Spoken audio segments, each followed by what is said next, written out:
What's up, ladies and gentlemen? Welcome back to the Draft Hub. In today's video, we will be continuing our 2026 NFL Draft prospect profiles. Today's profile is about Clemson Tigers star defensive tackle, Peter Woods. So if you are new to this series, I'll explain to you how it works. I dive into the prospect's strengths, areas for improvement, scheme fit, 3 to 5 team fits, a pro comparison, and overall draft projection. So if you enjoy this video, please leave a like and subscribe to the channel. Now, let's take a closer look at Peter Woods. The first thing that I want to mention about Peter Woods is just how much of an athletic freak he truly is. Woods made the 2025 Bruce Feldman Freaks list. Woods' body composition scan prior to training camp showed that 240 of his 310 pounds are lean muscle mass. He's a rare combination of power and speed for a 300-plus pounder. This offseason, Woods bench pressed 490 pounds and did 34 reps of 225. He squatted 700 pounds and power cleaned 385, ran a 4.86 40-yard dash, and a vertical jump of 33 inches. As a run defender, Woods' elite athleticism and strength allow him to seamlessly switch between smart finesse and raw power along the defensive line. His hand usage and comprehensive understanding of leverage are technically advanced, making him a dominant run defender from multiple alignments consistently. He is versatile and is able to play multiple positions along the line, from the edge to the interior, with range and explosiveness that threatens. Woods can set the edge or serve as that disruptive force from the interior, blowing up run plays before they could even set up. Woods plays low, with violent, powerful, and heavy hands, consistently putting offensive linemen in compromised positions. On the interior, Woods naturally fits his hands, sinks his center of gravity, and can anchor or shed extremely effectively. As a pass rusher, Woods is incredibly effective and disruptive. Woods demonstrates a special feel for momentum, manipulates offensive linemen with finesse, and can win on either side of the blocker with his quickness and overall explosiveness.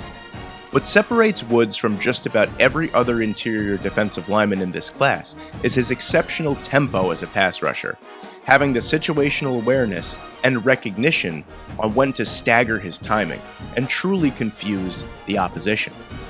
His refined arm-over move complements his natural power, and despite his shorter arms, he plays long and effectively as a rusher. Peter Woods is truly an elite prospect in this draft cycle.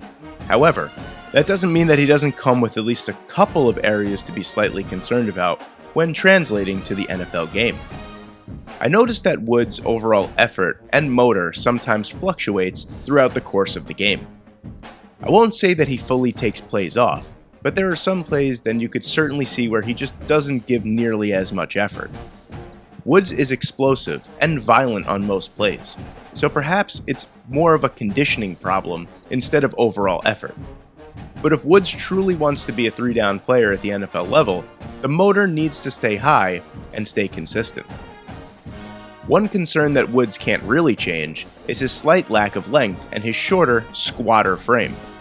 Woods is so powerful that it kinda goes undetected most times, but he has to work that much harder against bigger, lengthier guards and tackles. There are slightly inherited limitations that shouldn't really affect his overall game, just something to take note going forward. I do remember a defensive tackle that had length and size concerns from Pitt, but I can't really remember his name right now. When projecting Peter Woods to the NFL level, it's important that we discuss what scheme would maximize his strengths at the next level. Given Woods' experience all over the defensive line for the Tigers, his violent hands, and his overall explosiveness, I'd say Woods is a scheme-versatile defensive lineman that succeeds in an odd or even front from multiple alignments, mainly from the 3 and 5 tech.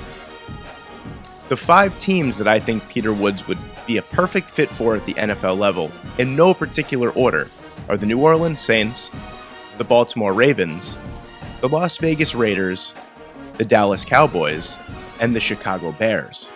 Before I get into my pro comparison for Peter Woods, I just want to state that pro comparisons are subjective. Some people like them, some people hate them. I use it as just a comparison of attributes and overall play style. In no way, shape, or form am I saying this prospect is going to become this player, so just take it with a grain of salt. But my pro comparison for Peter Woods is Jeffrey Simmons. Similar in overall frame, both players are fantastic athletes playing on the interior of the defensive line. They also share a similar explosive first step. Not to mention both Woods and Simmons are incredibly versed as both run defenders and pass rushers. Overall, I think Peter Woods is one of 3 prospects in this class that are borderline generational. Woods doesn't have an aspect of his game, in my opinion, that's really any cause for major concern. He is as well balanced of a defensive tackle prospect as I have evaluated since Jalen Carter. And under the right tutelage, Woods can truly develop into the disruptive monster that he has the potential to become. And when it's all said and done, I do think Peter Woods will be a top 10 pick in the 2026 NFL Draft.